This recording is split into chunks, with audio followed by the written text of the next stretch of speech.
সকাল আমার প্রিয় বন্ধুরা, কোচবিহার জেলা থেকে আমি কৃষ্ণা আমার ব্লগ চ্যানেলে তোমাদেরকে অনেক অনেক স্বাগত আর আমার অনেক অনেক ভালোবাসা।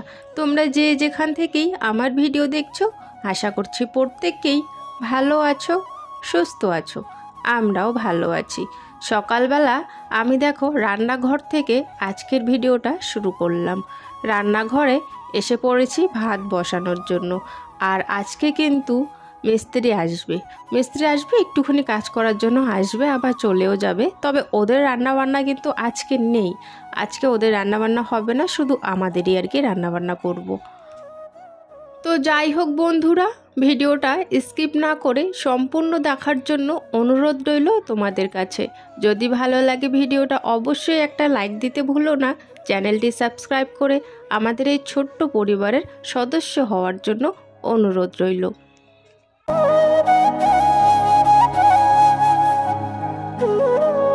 বাজার তো করাই আছে, এর আগের দিনে আমি বাজার করে রেখেছি। তবে ওই যে প্রীতম ওরা বলছে আজকে একটু মাংস খেতে ইচ্ছে করছে, তো বেশি নয়, আজকে অল্প একটু 250 আর কি। 250 জানোই, 250 চোখেই লাগে না এতটুক মাংস। প্রীতমকে যখন আনতে দেই, বাড়িতে লোক নেই, আমরাই 3 জন, সেই জন্য 250 হয়ে যাবে। কারণ শাশুড়িমা তো খায় না ব্রয়লার মাংস, প্রীতমের বাবাও নেই, আমরা 3 জনই আছি। তো সেই জন্য আর কি 250 এনে নিয়েছি। আর প্রীতম যখন নিয়ে আসলো না, আমাকে দিয়ে কি বলছে জানো, এ মা এখানে তো এক বাটি শুধু মাংস, এই মাংস দিয়ে কী হবে, ওরকম করে বলছিল। সত্যি 250 মাংস না চোখেই লাগে না। আমাদের এমনিতে 250 অল্প একটু বেশিই আনে আর কি, আধা কেজি বা 3 পোয়া এরকম করে আনে। তো যেহেতু বাড়িতে লোক নেই, তো সেই জন্য কম আজকে, আর প্রীতমের চোখেই লাগছিল না। তো যাই হোক, এদিকে আমি চালগুলো ধুয়ে হাঁড়িতে বসিয়ে দিলাম। আর ওইদিকে কিন্তু মশলার জন্য ওই সব কিছু রেডি করে নিয়েছি। আর এদিকে মাংসও বসিয়ে দিয়েছি। আর যখন মাংসটা বসিয়ে দিয়েছি না, তখনই 2 জন মিস্ত্রি এসে পড়েছিল। আর যাই হোক, ওরা তো ভাত খাবে না, তাই জন্য ভাবলাম চলো রান্নাবান্নাটা তো আমার করছি, ওদেরকে একটু আমি চা বানিয়ে দিই। তো ওই যে আগের থেকেই এনে রেখেছিলাম আমি দুধ বিস্কিট, তো সেই জন্যেই চাটা ওইদিকে গ্যাসে বসিয়ে দিয়েছি।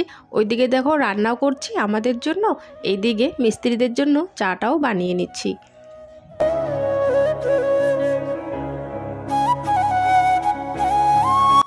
এই যে চা বানানো ফাইবেনটা যে তোমরা দেখছো না, ওটা আগে খুব সুন্দর ছিল, সত্যি আমার খুব ভালো লাগতো আগে। তবে এখন কি হয়েছে জানো, দেখতে একটুখানি খারাপ হয়ে গেছে। ওই যে কালো কালো যে থাকে না, এই ফাইবেনগুলোর নিচে কিন্তু কালো কালো ছিল আগের থেকে, জানি না ওগুলো কি কালো কালো থাকে আগের থেকেই আর কি। তো ওই জিনিসগুলো না উঠে যাচ্ছে। আর হয়তো আমার জন্য এটা হয়েছে, কারণ এই ফাইবেনটা হচ্ছে তোমার গ্যাসেই কিন্তু রান্না করার জন্য। আমি ওই যে মাঝখানে যখন আমার গ্যাস থাকে না, তখন না এই ফাইবেন দিয়ে উনুনেই চা বানিয়ে নিতাম। তো উনুনে বানাতে না এই যে ফাইবেনটা এখন একটু কেমন লাগে দেখতে। তো যাই হোক, এই যে জিনিসগুলো আমার খুবই ভালো লাগে। আমার ফাইবেনটার একটা কি ভালো লাগে বলো তো, ওই যে ওই হাতে যে ধরি আমরা যখন নামাই, ওখানে দেখো প্লাস্টিকের মতো আমার ফাইবেনের কিন্তু আছে। তো সেই ওই যে ওখানে কাপড় দিতে হয় না। অন্য ফাইবেনে, আগের ফাইবেনে কীরকম ছিল, মানে গরম লাগতো, কাপড় দিয়ে কিন্তু ধরতে হতো। তবে এই ফাইবেনটা কাপড় লাগে না, ওই প্লাস্টিকের রাবারের মতো আছে দেওয়া, কাপড় লাগে না, এমনিতেই ধরে কিন্তু নামানো যায়। তো এই জন্য ফাইবেনটা আর কি ভালো লাগে। যাই হোক, আর এই ফাইবেনটা আমাদের বড় হয়ে গেছে যদিও বা, তবে আমরা যেহেতু ফ্যামিলি মেম্বার কম, তো ভাবছি একটা ওরকমই ছোট্ট একটা ফাইবেন নেব।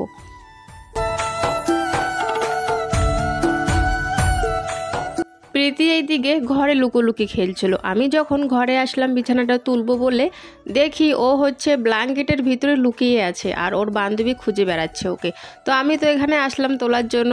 এখন আমি যখনই আসলাম ঘরে, ও আর কি বেরিয়ে গেল এখান থেকে, আর ওর বান্ধবী দেখে ফেলেছে, লুকাচুরি খেলছিল। যাই হোক, ছোটোবেলার কথা বাচ্চাদের দেখেই কিন্তু মনে পড়ে যায়, তাই না? আগে আমরা ওইভাবে লুকাচুরি খেলতাম, তারপর হচ্ছে তোমার দৌড়াদৌড়ি খেলতাম, লুডো খেলতাম, অনেক কিছু খেলতাম ছোটোবেলাতে। তো এখন যদিও বা ইচ্ছেও করে না, আর সেরকম ওই রকম আগের মতো বয়সটাও নেই খেলার আর কি। এখন হচ্ছে আমাদের চিন্তা ভাবনা অন্যরকম, আর ছোটোবেলায় যখন ছিলাম তখনকার চিন্তা ভাবনা একটা অন্যরকম ছিল, আর এখন কিন্তু অন্যরকম। তো যাই হোক, ছোটোবেলার কথা বাচ্চাদের দেখেই কিন্তু মনে পড়ে। জানো তো বন্ধুরা, একটা সময় ছিল যখন প্রীতমের বাবা কাজে যেত, বাড়িতে কেউ থাকতো না, আমার দুটো ছোট বাচ্চা, আর দুটো ছোট বাচ্চা আমার কিন্তু পরপরই, তোমরা জানোই, আর 2 বছর ছোট বড় অবশ্য, তাও কিন্তু ওই পরপরই ধরা যায় আর কি, দুটো আর কি ছোট। তো সেই সময়টা আমার না খুব অসুবিধা হতো যখন ওর বাবা কাজে চলে যেত, তখনও খুব অসুবিধা হতো জানো তো। এই যে ঘরে যখন কিছু না থাকতো, কাকে দিয়ে বাজার আনাবো, কোনো বাজার এনে দেওয়ার মতো লোক পেতাম না। আর যদি সবজি আনতে বলতাম, ওরা যেত বাজার ঠিকই, তবে আনতে চাইতো না।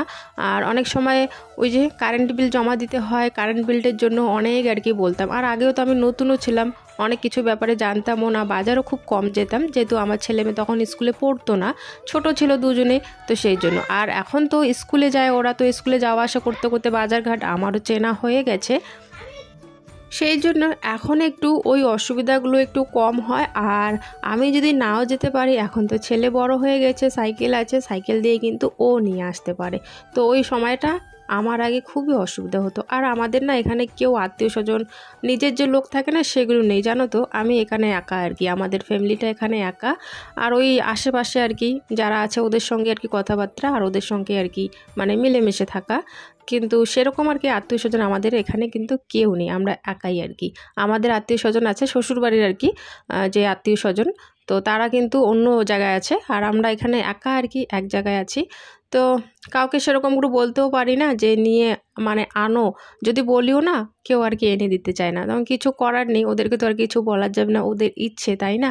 আর যদি আমাদের আর কি আত্মীয় স্বজনের মধ্যে এখানে আশেপাশে থাকতো কেউ, মানে কাকা শ্বশুর জ্যাঠা শ্বশুর, ওদের বাচ্চা কাচ্চা, তাহলে কিন্তু দেখতে এনে দিত, তখন আর কিন্তু অসুবিধাটা হতো না আর কি, এখন যেরকম অসুবিধাটা আর কি হয়।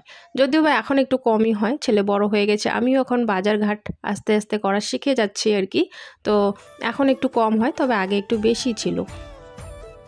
যাই হোক, আজকে আর রান্নাবান্নাটাও সেরকম দেখালাম না, খাওয়া দাওয়া কিন্তু দেখায়নি। ওই যে ওই সময়টা এখন একটু মোবাইল দেখে বাচ্চাগুলো দিতেই চায় না, সেই জন্য।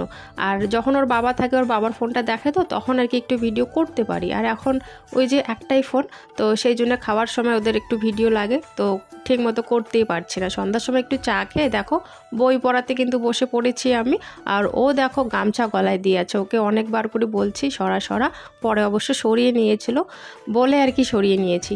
তো যাই হোক, এখন আমি পড়াবো বাচ্চাদেরকে। আজকের ভিডিওটা এখানেই শেষ করলাম বন্ধুরা, দেখা হচ্ছে কাল।